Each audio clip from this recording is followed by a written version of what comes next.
ইমাম, ডাকছিলে কেন? ডাকসালাম হচ্ছে দুপুরবেলা আমের শরবত খাইতে ইচ্ছে করতেছে, আর অনেক গরম, একটু আমের শরবত বানাও না। আচ্ছা, তাইলে দেখ যে গাছের নিচে কোনো আম আছে কিনা, থাকলে নিয়ে আয়, বানাই দি। আচ্ছা ঠিক আছে। রঙ্গিলা বড়ই তুই রঙ্গিলা রে, তোর রূপের আগুনে হৃদয়ে পড়ে শুনে সুজন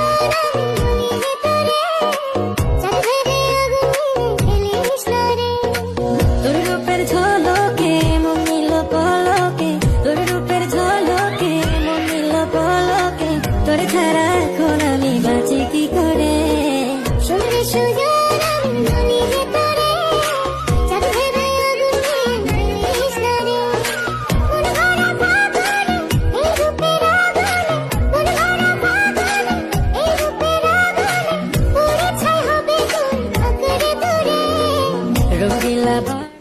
ইমাম, হ্যাঁ, টেস্ট করে দেখ কেমন হয়েছে।